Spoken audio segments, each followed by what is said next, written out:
Hello.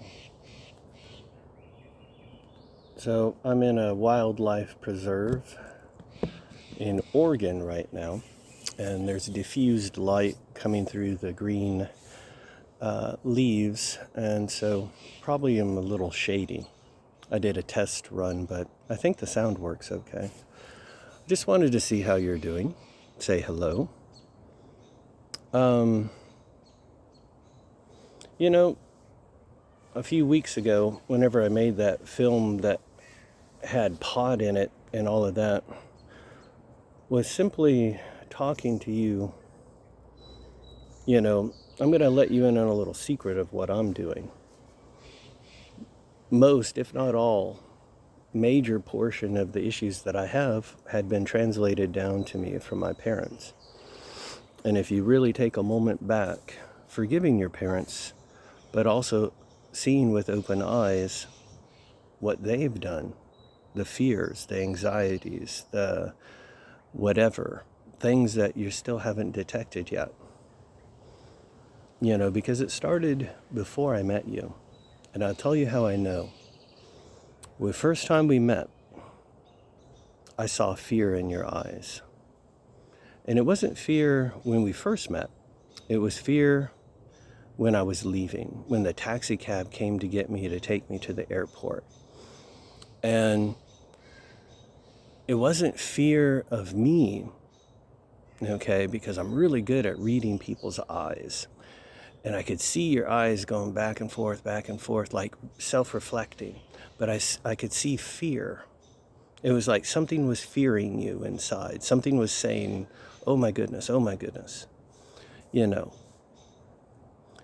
And yeah, if you want to say, oh, well, that's because I met you. That first meeting, you didn't know all those other things. Maybe it was your intuition sparking. That could have been too. So here's the thing. Let's say I agree with you, which I do. I tried to explain that I had been a narcissist because my parents were just terrible people. And I'm meeting friends of my mother's since she was 10 years old, and I'm watching them. And these people are brutally stark. And maybe that was the time period they grew up or the atmosphere they grew up in. But, I'm learning a lot about the world my parents grew up in, trying to understand that time period. But you see, what I'm trying to say is you can literally see me going the extra mile, spending time with my parents in extremely close quarters, having multiple fights with my father, yelling arguments, incredible things. But I'm okay, I'm weathering it because I'm doing the yoga and I'm balancing myself out, and I'm listening to Charles Stanley, and I'm listening to a lot of people, religious-wise, the big three that I told you about.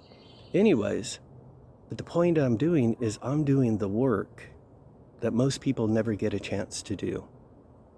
Unfortunately, you can't go back and talk to your mom. Unfortunately, you can't go back and talk to your father and kind of like be polite and say, what the fuck was that all about? What was going on here and what was doing that, and all the different things that you might like ask a question about.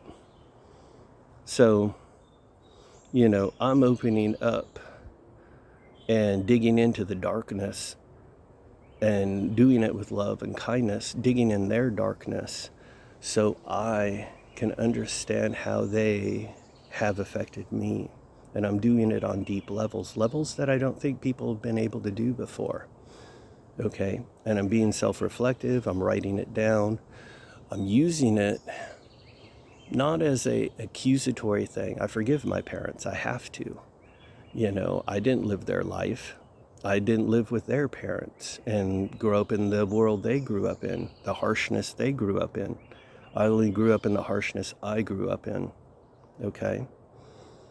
And I'm doing this, going a generation up, to better understand myself, okay?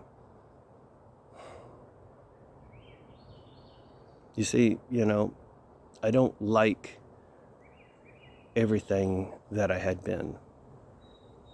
or what I had become or who I had become, you know. And I forgive myself for that, and I ask for you to forgive me for that, please.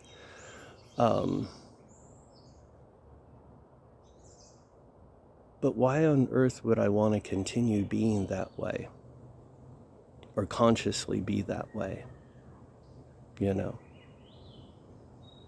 And so I'm learning everything, praying, yes, praying, yes, doing yoga, yes, growing, and leaving you messages because I love you. Yes, I'm a retard, but I still love you a lot. Okay? So, you know, don't give up on me. Don't give up on love. No, I'm not doing all the narcissistic stuff. I'm just talking with you. Okay?